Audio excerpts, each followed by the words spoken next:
Assalamualaikum warahmatullahi wabarakatuh. Halo teman-teman semua, saya Rasbona Dewi dengan NIM 080. Saya akan menjelaskan hasil pengamatan makhluk hidup peka terhadap rangsang pada tumbuhan peka terhadap rangsang cahaya matahari.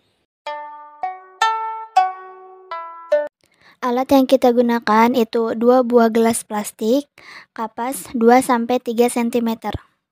Bahan yang kita gunakan itu biji kacang hijau 16 biji dan air.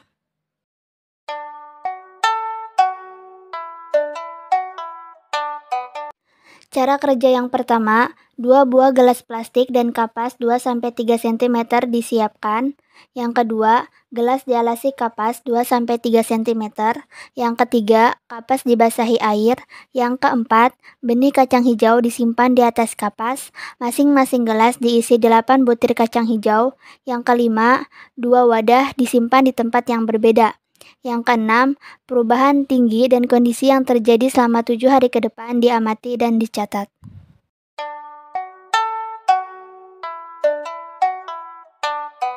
Adapun percobaan pada gelas pertama dan gelas kedua, rata-rata atau persamaan itu tingginya 1,5 cm. Kondisi mulai tumbuh tunas dari biji kacang hijau. Pada hari kedua, tingginya 4,25 cm, kondisinya baik tunas sudah mulai meninggi, hanya saja terdapat perbedaan antara tumbuhan yang terkena cahaya matahari langsung dengan yang gelap. Pada hari ketiga, tingginya 6,75 cm, kondisi pada hari ketiga ini didapati kenaikan tinggi pada tunas kecambah ini yang drastis. Pada hari keempat, tingginya 12 cm, kondisi dari kedua gelas yang berbeda sangat signifikan.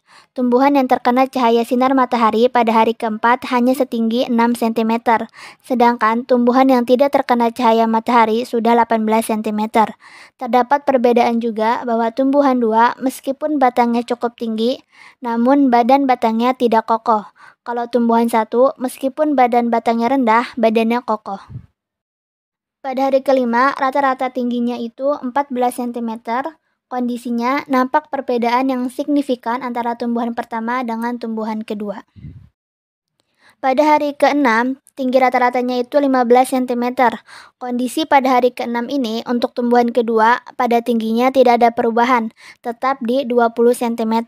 Batangnya juga mulai mengkerut dan kurus. Sedangkan tumbuhan pertama tiba harinya pada kuat batangnya tidak meleot. Pada hari ke-7, tinggi rata-ratanya itu 16 cm. Kondisi pada tumbuhan kedua kecambah mati, sedangkan tumbuhan pertama hidup subur. Ada daun dan juga badan batangnya kokoh atau kuat. Berdasarkan hasil percobaan, pada gelas pertama, tumbuhan yang tumbuh di tempat gelap mengalami tumbuh yang lebih cepat, namun keadaan batangnya tidak kokoh, kurus, dan daunnya tidak berkembang.